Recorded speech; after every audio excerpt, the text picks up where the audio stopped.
pakai bahasa surga. Insyaallah. Alhamdulillah. Alhamdulillahilladzi hadana lihada wa ma kunna linahtadiya laula an hadana Allah. Asyhadu an la ilaha illallah wahdahu la syarika lah.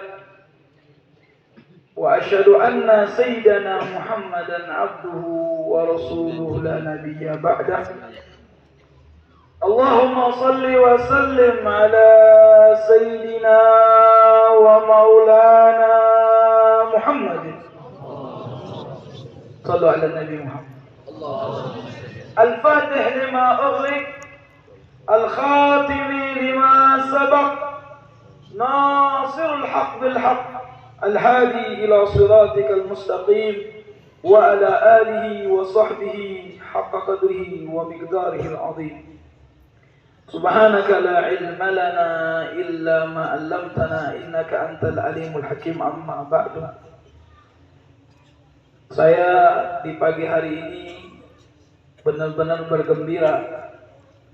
Ya. Kunjungan pertama ke pondok ini, walaupun lewat sudah hampir 2 kali mungkin. Begitu gembiranya saya melihat antum. Ya. Sebelum datang ke sini, ini pondok saya dengar. Ya. Ini tidak lain adalah keberkahan seorang tokoh pendiri ini pondok, itu Syekh Mustafa Hussein. Ini bukan orang sembarangan, antum punya guru ini. Pasti orang besar. Min ahlillah. Orang yang dekat sama Allah pasti. Buktinya keberkahannya ilmu para santri-santri. Coba bayangin, ini tinggal di luar semua, laki-laki ya. Ngobong, kalau di Jawa itu ngobong namanya. Kalau di sini apa namanya? Rumah-rumah kecil itu. Oh, pondok. Itu namanya ngobong, kayak bangunan-bangunan yang sederhana, masak sendiri, ya kan?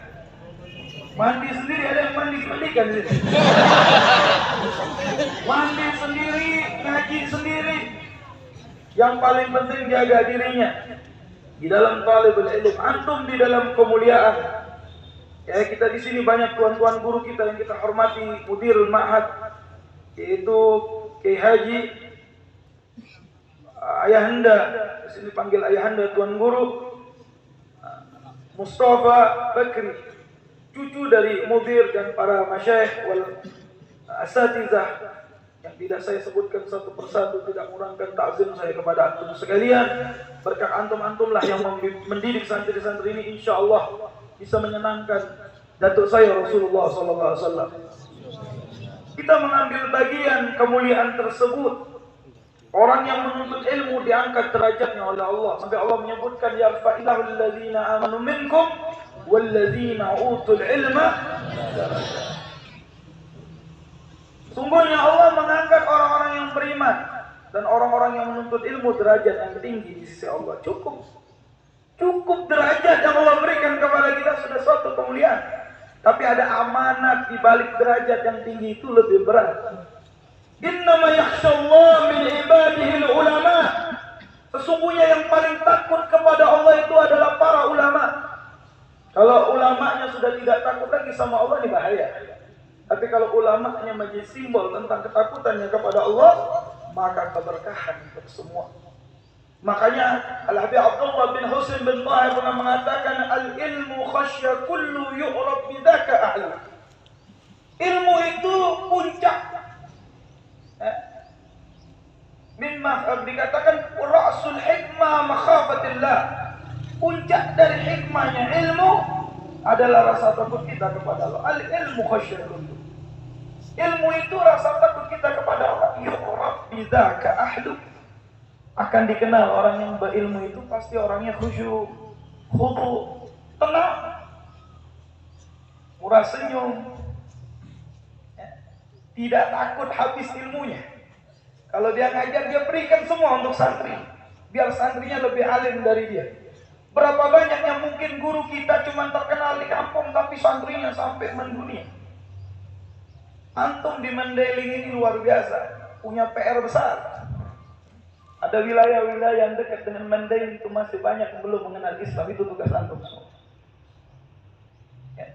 Anda tidak bayangkan waktu zamannya Syekh Mustafa bagaimana ini Mandain. Alhamdulillah sekarang mayoritas Muslim, mayoritas santri. Kita punya PR masih besar, masih banyak. Wilayah-wilayah yang di sebelah-sebelah ini kalau bisa kita ajak mereka mengenal Islam, insyaallah. Amin. Sallu ala Nabi Muhammad. Saya ketika belajar di Yaman, kalau saya nilai di Indonesia tidak kekurangan pesantren. Orang alim banyak, antum mencari ilmu apa? Ilmu falak banyak kita punya. Ahli fikih luar biasa. Orang alim dari semua fan ilmu lughah di dunia ini mungkin kalau lughah Arabia itu dua negara yang dikenal di Arab ini. Selain Arab yang Ajam yaitu Indonesia sama Mauritania.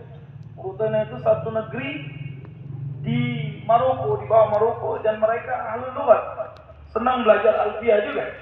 Sama kayak kita. Kadang-kadang orang Arab itu bingung kalau baca nahwu sama sorof masih ahli orang Indonesia. Kalau di halaqah itu daripada orang. Nah, yang saya dapatkan di Tarim satu pelajaran. Waktu saya belajar zaman ini pelajaran yang harusnya kita ambil. Karena Nabi mengatakan fa iza atakum ahlul yaman arika afidatan wa alim quluban fiqhul yaman wa hikmatul yaman. Dengan bersumber ini hadis ketika saya nyampe ke Yaman, yang dimaksudkan Yaman itu apa? Aqsal Yaman. Sebagian ulama mengatakan itu negeri Hadramut. Ketika saya nyampe ke sana, saya dulu ada punya guru namanya Syekh Saleh. Syekh Saleh ini anak daripada mufti di kota Tarim, namanya Syekh Muhammad Ba'ullah. Gebila di Tarim. Abah beliau seorang mufti.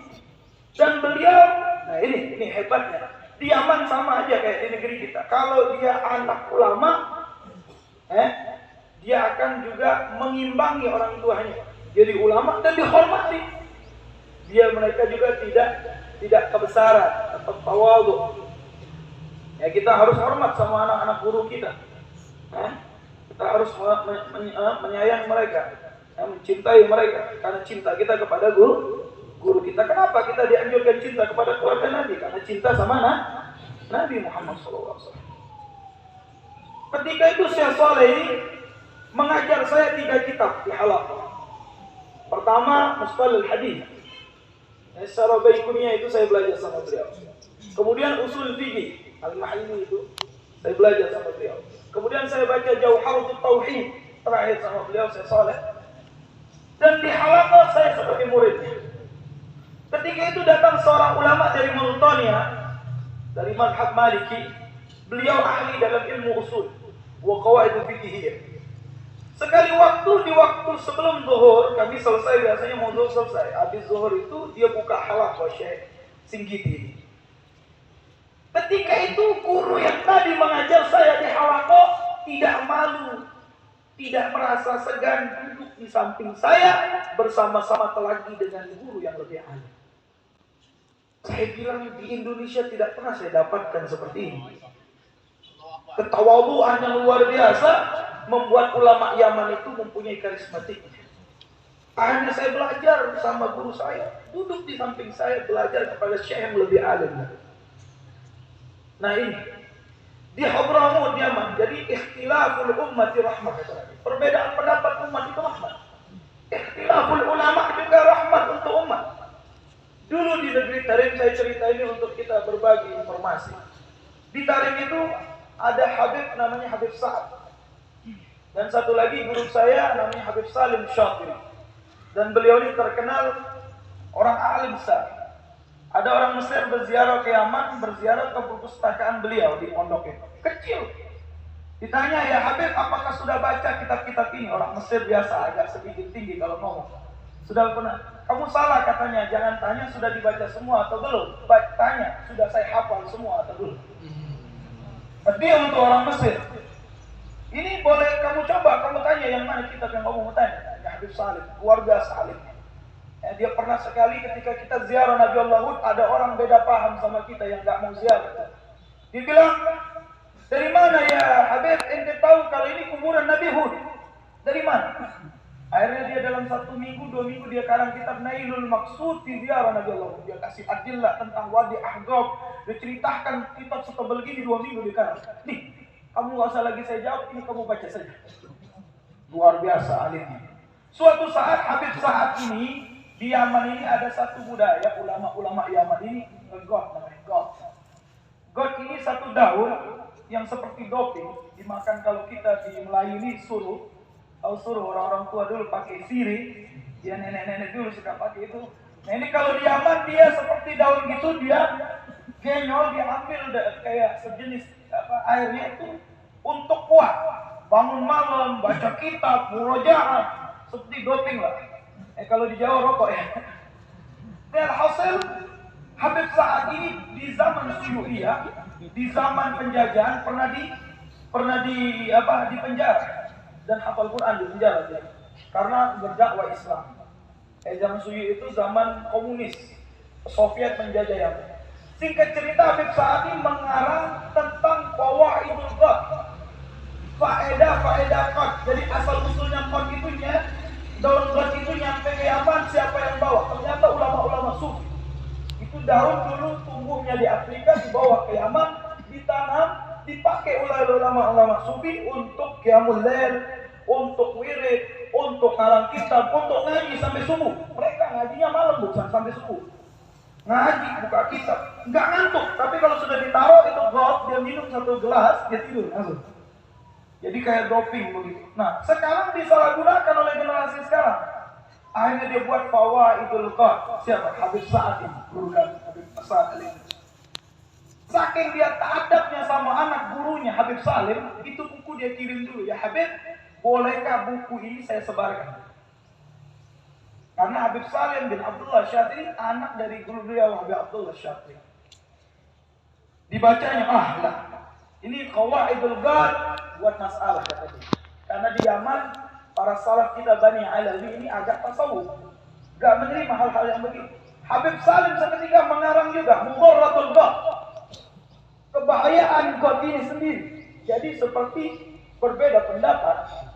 Dia ngomong sama Habib Sa'ad, ya Habib kalau ente sebarkan ini kitab, anak akan sebarkan ini kitab. Artinya boleh kita berbeda pendapat dengan pendapat kita, dan itu suatu hal ilmiah. Mafi muskilah, maksudnya tidak ada masalah. Jadi kalau ente sebarkan ini kitab, anak sebarkan ini kitab. Apa kata Habib Sa'ad? Ta'adduban biwalad syekhu. Dia beradab dengan anak gurunya. Ya Habib, kalau ente tidak izinkan, anak tidak akan sebarkan kitab ini. Saya simpan misalnya. Kalau ente simpan kitab ente enggak ente cetak, saya juga akan simpan kitab saya. Subhanallah, mereka saling menghormati walaupun ada perbedaan. Ini yang insya Allah juga kita hidupkan di masa-masa sekarang. Kita perlu persatuan untuk menguatkan langkah kita ke depan, wahai saudaraku. Tidak ada lain basic terakhir umat Islam pesantren. Di zaman penjajahan itu orang-orang Belanda mau merusak akidah umat Islam di kota. Tapi ada pesantren-pesantren di kampung. Ketika kota sudah rusak, kirim santri-santrinya ke kota. Baik lagi itu akidah, baik lagi itu pemahaman. Jadi tantangan antum lebih besar dari generasi sebelumnya. Habib doakan insya Allah Mahat Purbah ini, Al-Mustafawiyah ini terus berjaya. Terus bermanfaat untuk orang Mandailing dan sekitarnya. Dan insya Allah bukan hanya skala kabupaten, tapi skala provinsi dan skala nasional, kalau bisa skala dunia lagi. Amin. Ya, salah satunya Syekh Abdul Qadir Al-Mandaili itu ulama yang dia tinggal di Mekah, tapi nama dia bukan dikenal Nusantara saja, dia bilang dunia mengenali. Maka yang beruntung sekali, luar biasa. Saya doakan insya Allah ada lagi yang seperti beliau nanti generasi. Ya Allah, ya Tuhan kami, Engkau yang memberikan karunia. Dengan berkat guru-guru kami pendiri ini pesantren dan sudah berjuang untuk ini pesantren, yang juga masih sekarang memimpin ini pesantren, dan guru-guru kami panjangkan umur-umur mereka ya Allah. Berikan kesehatan kepada mereka ya Allah. Berikan keberkahan kepada mereka ya Allah. Luaskan rezeki mereka ya Allah. Berkahi mereka dan semoga ilmu mereka bermanfaat untuk kami semua. Amin. Ya Rabbal Alamin. Dan pesan Habib satu lagi. 2 orang yang tidak mendapatkan ilmu. Kata Sayyidina Umar. Yang pertama, sombong. Yang kedua, gak mau bertanya. Yang pertama, kalau ente kita ibaratkan hati itu adalah tempat kita menampung ilmu, maka bersihkanlah dulu hati kita. Jangan merasa kita punya ilmu kalau di depan guru. Katakan guru kita itu orang paling alim, sehingga kita bisa menerima banyak dari guru-guru kita. Kalau kita duduk di depan guru, kita tidak punya apa-apa. Walaupun itu permasalahan, misalkan tentang wudhu, sudah dibaca 100 kali itu tentang wudhu, kita rasakan baru dengar 1 kali. Biar bertambah fawaid demi fawaid. Mungkin ada yang kita nggak tahu di kitab ini, kita temukan di kitab ini. Paham tuh? Jadi jangan bosan, ketemu tentang wudhu lagi, ketemu tentang sholat lagi, ketemu. Itu sampai minhaj talibin tetap ketemu, itu masalah. Cuma nanti kitab yang sebelumnya, yang di sini tidak ada lagi pembahasan yang sebelumnya, ada pembahasan yang baru. Yang namanya kita mau naik ya ada tangganya, saudara. Tapi jangan sampai merasa, kita merasa tidak punya apa-apa, biar enak dibersihkan. Ta'adduban, ridhonya guru itu keberkahan umur hidup kita. Kalau guru kita nggak ridho sama kita, kenapa antum ini dapat keberkahan? Karena gurunya ridho sama antum. Kalau kita tidak mendapatkan keberkahan guru, hilang sama. Dulu banyak di santri di pondok ya, anaknya pintar, hafalannya kuat, ranking 1 terus teman saya. Tapi waktu keluar dari pondok nggak izin sama guru, pulang saja, nggak pamit kalau bahasanya. Di kampungnya pulang nggak bisa apa-apa, walaupun kuat. Tadi dia sedih, dia pulang lagi, dia minta maaf, minta ridho, minta itu, baru dia pulang lagi, aku ridho engkau mengajar. Sekarang punya pesantren dia. Keberkahan itu luar biasa, wahai saudaraku. Dan jangan segan-segan berkhidmat, bersihkan keuangan. Sekali-sekali saya dulu pernah juga bersihkan itu kamar mandi. Tidak hina kita membersihkan taman surganya Allah, orang tempat menurut nih banyak orang-orang besar itu mempelajari hal-hal itu. Yang kedua, jangan malu bertanya. Yang nggak tahu tanya, tapi jangan kayak Bani Israel. Sudah tahu, kepingin mencoba gurunya. Alim tidak, saya coba dulu. Kasih masalah yang bingung-bingung sedikit. Ya, itu Bani Israel itu bertanya yang nggak penting, bertanya yang memang kita tidak paham. Hati-hati kalau mau ngetes guru, ini bahaya juga, keberkahannya hilang. Itu Syekh Abdul Qadir Al-Jailani diceritakan, dia 3 teman berkunjung kepada seorang ulama besar pada saat itu di Baghdad, terkenal dengan kewaliannya, terkenal dengan kesolehan, terkenal dengan kealiman. Syekh Abdul Qadir punya niat satu, berkunjung kepada ini ulama, kepingin mendapat keberkahan dan doa dan nadrah. Yang 2 lagi tidak, mau coba alim nggak nih orang. Akhirnya datang, dia coba kasih 1 masalah fikih. Kata Syekh itu, engkau akan meninggal dalam keadaan kaya iman.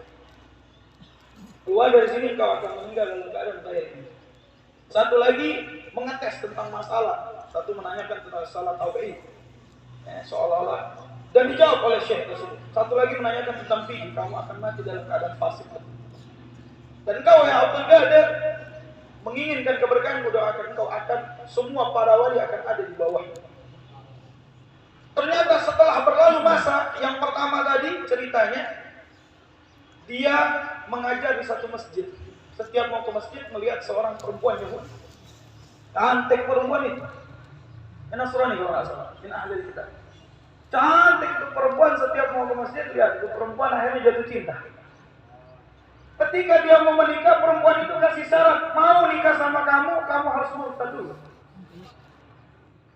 Dia berpikir, ya sudah murtad, nanti sudah aku nikahi, aku masuk Islam lagi. Kawin dia, murtad dia, na'udzubillah min dzalik. Setelah dia murtad, kawin, baru masuk kamar, dia duduk, dia menikah. Dalam keadaan lahir iman. Na'udzubillah min. Jangan tertipu ini. Kemudian yang kedua, dia menjadi qadhi. Pada saat itu di kerajaan disuruh menetapkan satu hukum yang itu zalim kepada rakyat, atau seperti ngasih fatwa gitu. membolehkan tentang mengambil pajak yang besar kepada rakyat pada saat itu, dan dia membenarkan dengan dalil-dalil, sehingga dia dihitungkan fasik, tidak amanah dengan ilmu.